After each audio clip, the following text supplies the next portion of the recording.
All right. Hello, everyone, and welcome back to another awesome Earth Rangers live session. My name is Catherine. And I'm coming at you live from the Rangers Center. Excuse me. I just want to take a moment to appreciate Honda. That is our Monday Facebook Live sponsor for today. Is definitely Honda. So thank you for that. I'm just going to give a couple minutes for everyone to come in before we start and go ahead. We have another awesome animal ambassador to show you today. She's really, really interesting and extremely smart. But before we go ahead with that, I'm going to talk a little bit about what Earth Rangers is. So, for those of you who don't know, those of you who are new with us today, Earth Rangers is the kids conservation organization. There are over 200,000 Earth Ranger members across Canada who are taking action to protect animals and the environment. And that is all done via our Earth Rangers app. But we're going to talk a little bit later about what our app is. So today we have an awesome animal ambassador. So without further ado, we are going to welcome her out, and her name is Mystique, and we have awesome Earth Ranger Lisa with her today.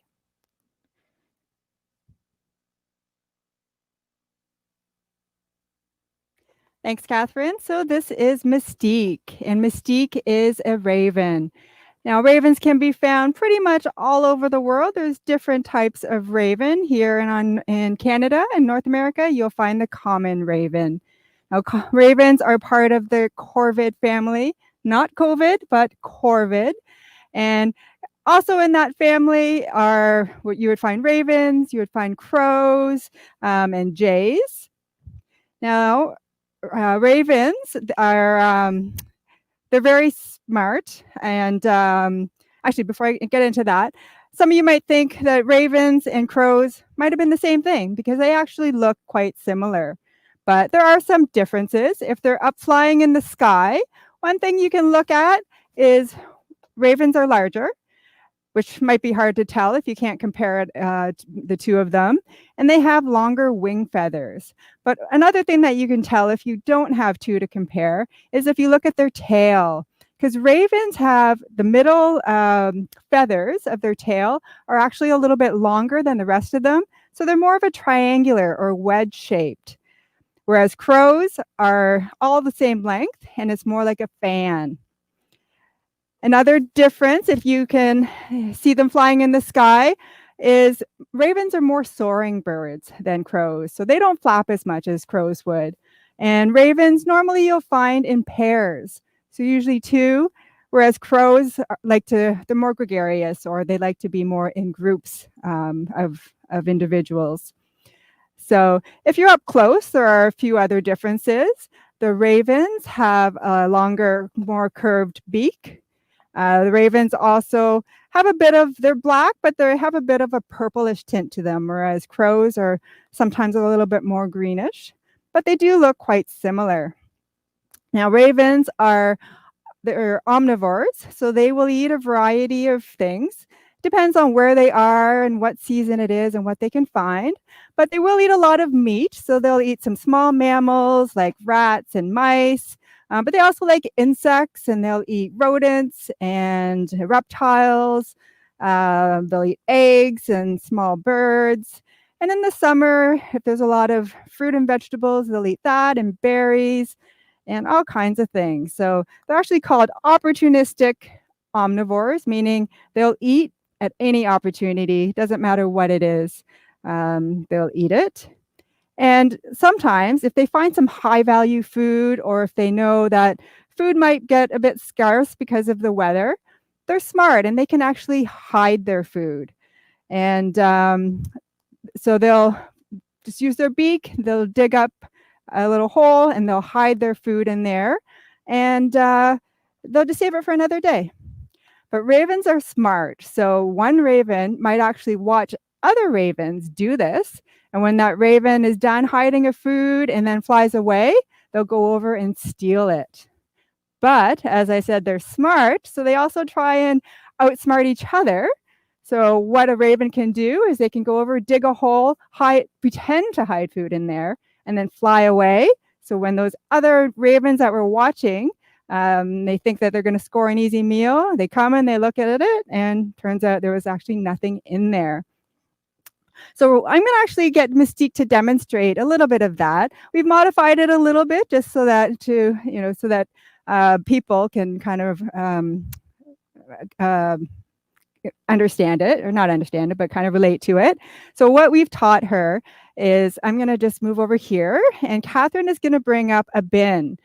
And we're going to put a few objects on the table. So it's going to look like she's recycling. But what she's actually doing is she's finding those high prize items, which are the recycle items, and she's going to hide it in that recycle bin, which represents one of her hiding spots, or caches, as we call it. So let's see if Mystique wants to hide some food.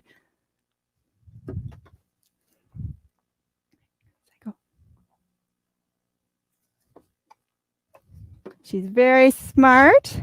So she's hiding all that food away so that she can come back another day when she's hungry.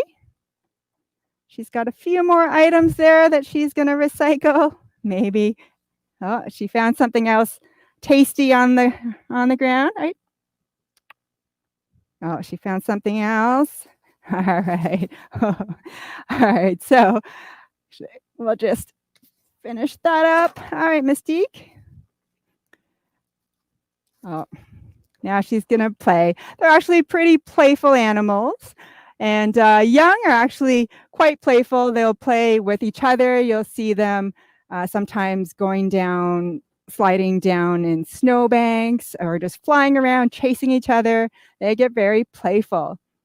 Now, another thing that they do is, so when they hide their food, they have to remember where all those hiding spots are.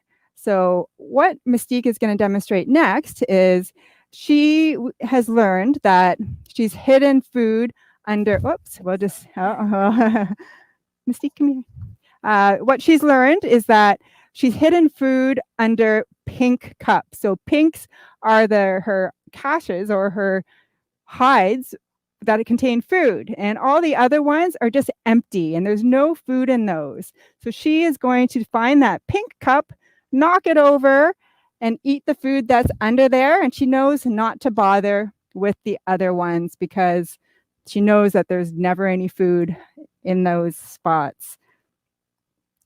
So they are very smart, and they can remember a lot of different hiding spots. Oh, here she goes again. Oh, that one actually tricked her a little bit, because Catherine will show you there's a little pink dot on the top. And so she was thinking that that also had food. But yeah, right now it's just the pink cups that she's using. All right, let's go. Oh. All right, we'll do it once more, just so she gets a perfect routine going here. Catherine's just moving the cups around so that you know it's not where it is, it's the actual cup that she finds. Very good, Mystique. All right, good job, Mystique. So I see a few questions coming in. Eureka asks, how many eggs do they usually lay? So they may lay around 2 to 7 eggs, but it'll vary.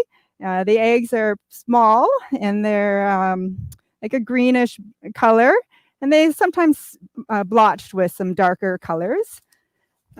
And they'll take about 3 weeks to hatch. And once they hatch, then they'll stay and fed by their parents for about another month and a half.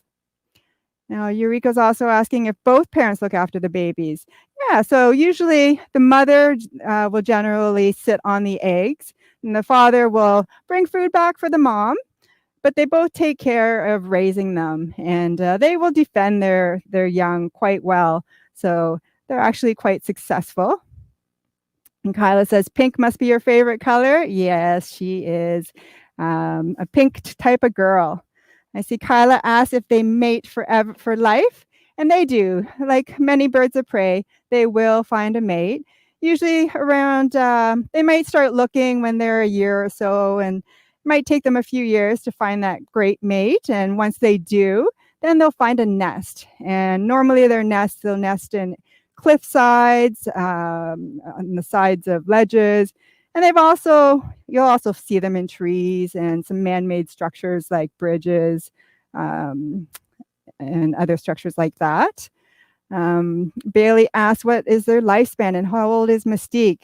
Yeah, so Mystique, she's still pretty young. She's about 8 years old, and their lifespan in captivity, they could live anywhere 30, 40 years.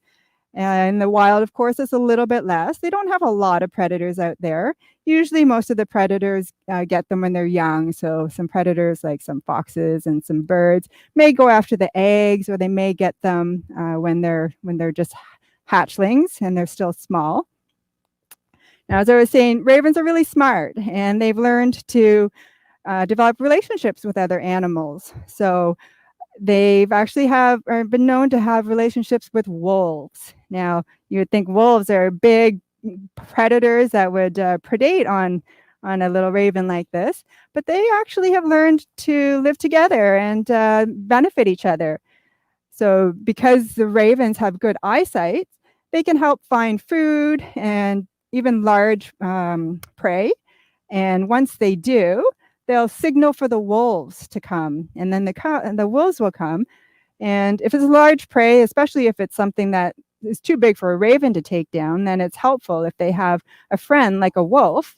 And what the wolves do is the wolves will catch it, and they'll kill it for her, and they'll have some of their meal, but they'll share. Once they're done, they will.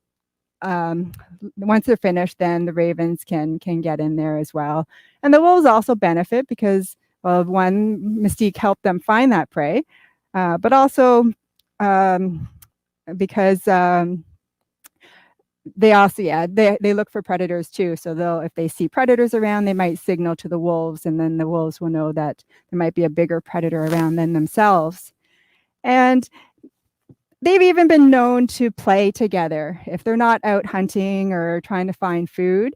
Sometimes you'll see ravens going up to wolves and pulling on their tail and then flying away, and they'll play little games of chase. And even sometimes the little wolf cubs will even chase after and play chase with the ravens.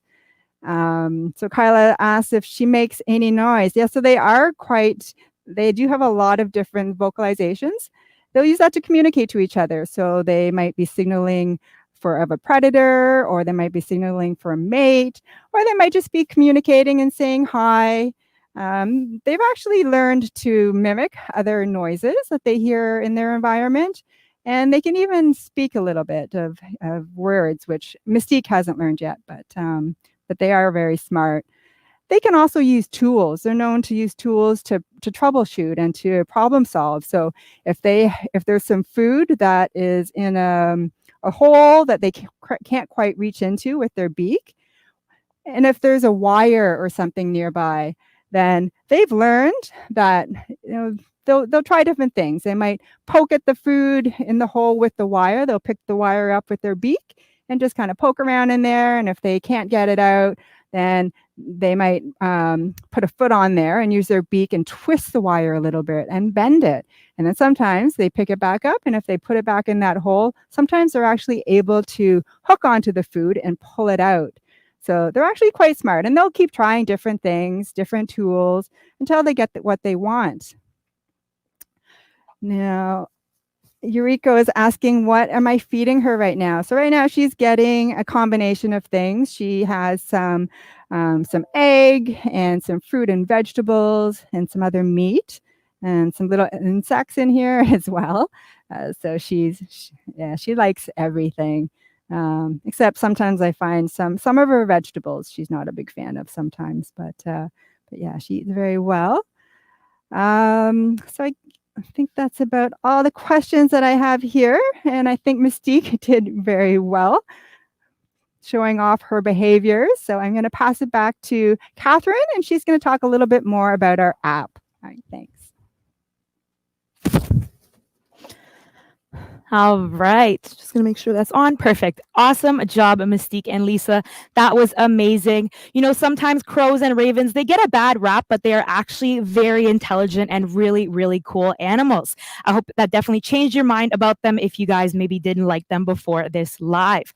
But now we're going to talk to you a little bit more about our brand new Earth Rangers app. For those of you who don't have our app yet, I'm here to tell you exactly all about that. I need to just go back to the home screen. So I'm just going to show you right here. That's our brand new Earth Rangers app. And the Earth Rangers app is where kids go to protect animals. Now, it is completely free to join as well as to download. And once you become an Earth Ranger, you will have access to tons of real world missions, like building backyard habitats, making forest friendly crafts, and even protecting marine animals from pollution. And we also have a ton of fun stuff on our Wildwire blog, like top 10 lists, quizzes, and more. And when you sign up, we'll even send you a brand new Earth Ranger card in the mail with your name on it. And again, once you join Earth Rangers, you're joining a movement of kids across Canada who are taking action to protect animals and the environment as well. Now, we only have one planet. We need to make sure that we all come together and protect that planet as well as the animals. Now, again, I want to say a big thank you to our sponsor, Honda, for sponsoring today's Monday Facebook Live. And I hope you guys have a great day. And also, last week we had mentioned that this week was our last live. However, this week is actually not our last live. We love you guys so much, and we hope you guys like it so much. We actually have one more Earth Rangers live session for you guys next week Monday, 2 p.m. That is our last Earth Rangers live, and we have tons of cool animals to show you. So definitely tune into that, and we will see you next time. All right, bye everyone.